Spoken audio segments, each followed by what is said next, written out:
अस्सलाम वालेकुम। कोई एमबीटी एमसीटी पार्टी के स्पोक पर्सन कांग्रेस पार्टी के ताल्लुक से, सीएम साहब के ताल्लुक से, राहुल गांधी साहब के ताल्लुक से, शब्बीर अली साहब के ताल्लुक से और कांग्रेस के दूसरे माइनॉरिटी लीडर्स के ताल्लुक से हर 4 दिन में एक बार बदतमीजी से पेश आते जा रहे हैं। तो मेरे कांग्रेस पार्टी के मेरे साथियों ने मुझसे कहा कि आप इनको काउंटर दीजिए। तो मैं मेरे साथियों से बोला कि अभी हमारा उतना बुरा वक्त भी नहीं आया कि हम एक ऐसी पार्टी के स्पोक पर्सन को काउंटर दे जिस पार्टी का ना तो कोई एक कॉर्पोरेटर है ना तो कोई एक वार्ड मेंबर है। मगर उसके बावजूद भी मेरे साथियों के इसरार पर मैं सोचा कि ये मौसूफ की कुछ हकीकत, ये स्पोक पर्सन के कुछ हकीकत अवाम के सामने रखूं।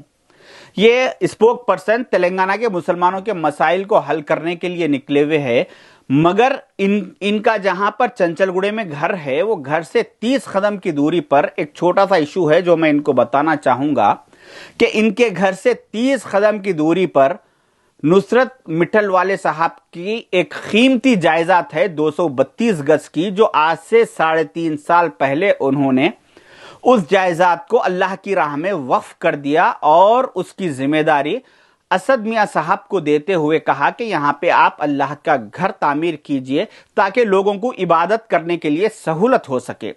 तो जब असद मियां साहब वहां पे अल्लाह के घर की तामीर के लिए पहुंचे, काम शुरू कराने लगे, तो वहां पे कुछ लोग आकर काम रुकवा दिए और बोले कि इस इलाके में चाहे अल्लाह का घर बने या बंदों का घर बने, जब तक के मामूल नहीं दिया जाएगा उस वक्त तक घर नहीं बनाने की इजाजत नहीं दी जाएगी। तो मैं ये स्पोक पर्सन को कहना चाहूंगा कि आपके घर के सराउंडिंग के पहले इश्यूज को मुसलमानों के खत्म कीजिए, उसके बाद आप दूसरे मसाइल बराबर देखिए। दूसरी अहम बात कि जब कभी भी तेलंगाना में कोई झगड़ा फसाद होता है तो ये मौसूफ इमीडिएट एक गाड़ी में बैठ के अपनी गाड़ी स्टार्ट करके एक वीडियो बना देते कि बोलते कि मैं फलाने जगह पे झगड़ा हो गया, मुसलमानों पे जुल्म हो रहा, मैं जा रहा हूं फलां फलां, जाके मैं आपको वहां के देख के लाइव वीडियो मैं आपको बताऊंगा बोल के ये वीडियो उन्होंने अपने सोशल मीडिया पे अपलोड कर देते। एक कॉमन सेंस की बात है कि जहां पर भी झगड़ा होता है तो वहां पे पुलिस डिपार्टमेंट किसी बाहर के लोगों को आने नहीं देते। तो ये मौसूफ प्लानिंग के तहत पुलिस को इत्तला दे के वहां पे पहुंचते, जिसके बाद पुलिस वाले इनको रुका के वहां से इनकी गाड़ी पलटा के इनको घर वापस भिजा देते। तो फिर ये घर आके बैठ के फिर एक वीडियो बना देते कि देखो मुसलमानों, मैं कौम के लिए कुर्बान होने गया था मगर मेरे को जालिम पुलिस फलां पुलिस अलां पुलिस मेरे को जाने नहीं दी, मेरे को वापस भेज दी। तो इनका काम, ये एक्टिंग में गुल्लू दादा से भी ज्यादा बेहतरीन एक्टिंग कर लेते। इनका काम वीडियो बनाने की हद तक ही है, इससे आगे इनका काम नहीं होता। कांग्रेस के दूसरे माइनॉरिटी लीडर्स बराबर अपना हर जिम्मेदारी निभा रहे हैं। जिस तरह से संगारेड्डी के मदरसे पे हमला हुआ तो कांग्रेस के सारे माइनॉरिटी चेयरमैन एक डेलीगेशन की तरह जाके डीजी साहब को, कमिश्नर साहब को, सबको एक रिप्रेजेंटेशन देके उन जालिमों के खिलाफ सख्त कार्रवाई करके उन लोगों को जेल भिजवाने का काम किया।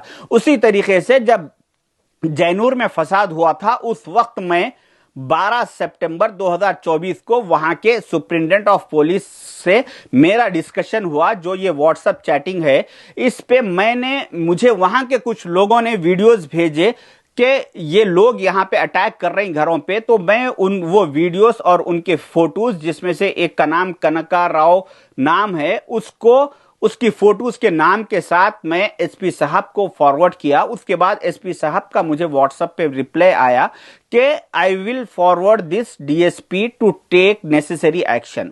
उसके बाद मैं एसपी साहब को थैंक्स बोला। फिर उसके कुछ देर के बाद एसपी साहब ने मुझे मैसेज करके इत्तला दी कि ये आदमी अरेस्ट हो चुका है। तो ऐसे मेरे पास हमारे काम के 50 प्रूफ है जो कि हमारे दिल में, हमारी जबान पे फॉर्मेलिटीज के लिए नहीं बल्कि दिल में कौम के लिए दर्द है। जहां कहीं पर भी मुसलमानों के खिलाफ, मुसलमान पे जुल्म होता, उनके साथ नाइंसाफी होती, हम बराबर आवाज उठाते।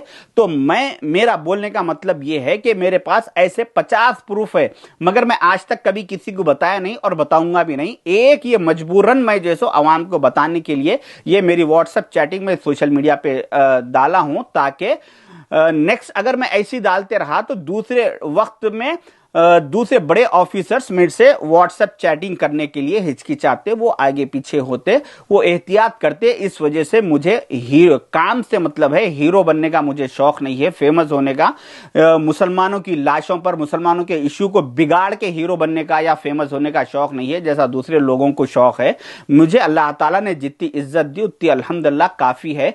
रहा सवाल दूसरा, तो इसी बात से मैं एक बात ये कह देना चाहूंगा कि अगर कोई कांग्रेस पार्टी के ताल्लुक से, राहुल गांधी साहब के ताल्लुक से, सीएम साहब के ताल्लुक से गैर जिम्मेदाराना अल्फाज का अगर इस्तेमाल करेंगे, अगर पॉलिटिकल अगर कुछ इख्तिलाफ है, बोलना है वो अलग चीज है, मगर बदतमीजी से अगर पेश आएगा तो मैं ऐसे लोगों की डेट ऑफ बर्थ से डेट ऑफ टिल डेट तक की हिस्ट्री निकाल के आवाम के सामने रख दूंगा। शुक्रिया, अल्लाह हाफिज।